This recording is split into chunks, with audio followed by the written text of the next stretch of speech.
Hi and welcome to GRVO TV, G's Reviews, Views and Opinions. Just want to give you my initial thoughts and opinions on the fairly recently announced Olympus Pen F. And this camera, sort of the design of it, harks back to the original pen, which was a 35mm camera, but it was called a half frame. So for every 35mm you got two pictures essentially, so half the frame.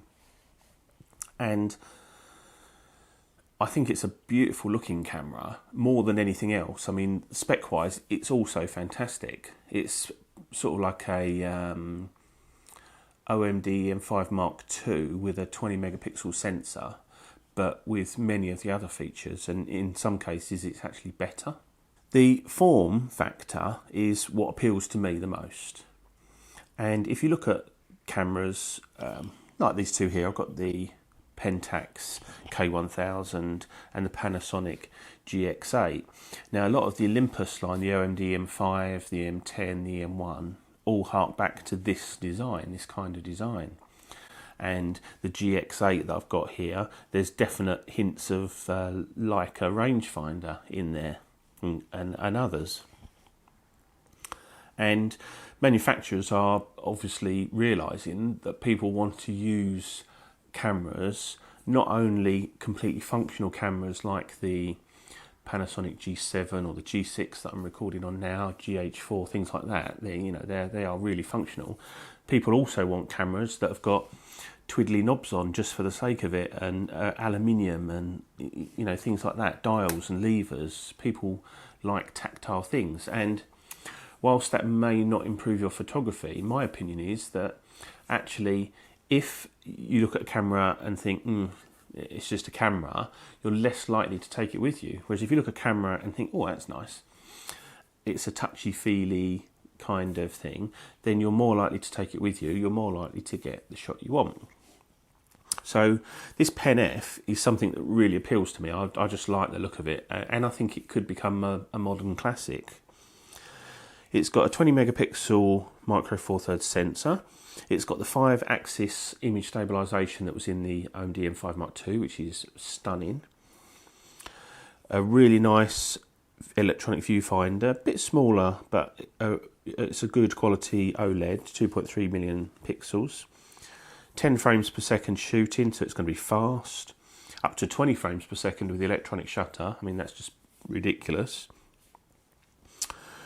Lots of controls. Fully articulating 3-inch LCD touchscreen, which is great. It's got the high-res mode that the OMD M5 Mark II has got, but it's actually 50 megapixels as opposed to 40, because obviously you're using a slightly bigger sensor. Well, not bigger, but more megapixels on the sensor.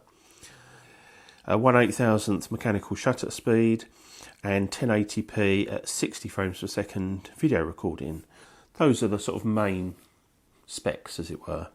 They're touting this little, there's like a knob at the front here, which is like a picture mode knob, and they're sort of making a big deal out of that. To me, it's no big deal. I had that on the Pentax Q. It's a bit gimmicky, and to be honest, I'd have rather they had utilised that knob for something like ISO or even white balance, or something a bit more useful than like these picture modes. I mean, everything that can do, I can do on this on my Panasonics anyway.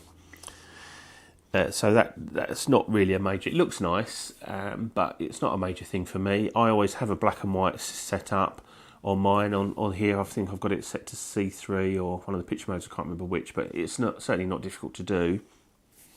So it's the form factor, the size and the look of it that appeal to me. Whether it'll be the best handling camera, I don't know. I have to wait until I get one. I will get one, but I can't afford it at the moment. It's just too expensive. So I'll wait for a second-hand one or a reduced price one later on. So yeah, the fact that it might not be the best thing to shoot with doesn't worry me. It's something I'm going to have and just use now and again. Obviously going to take all my micro four thirds lenses as well. I mean, I think one of the options that you can get is it shipping with the 17mm 1.8, and I think that's a great lens for it. I've used that lens before. Fantastic lens. And for that little camera, I think that would be a brilliant lens for it. And I think if it was me going out, I'd have the 17mm, the 45mm 1.8, and you've got most situations pretty much covered with those two lenses. I think that would be a great package. But definitely a camera that I want to get at some point, so I can't afford it at the moment because it would be a luxury item, and I certainly wouldn't give up my GX8 for it at the moment. Anyway, this is GRVO TV, G's Reviews, Views and Opinions. I'll see you soon. Bye.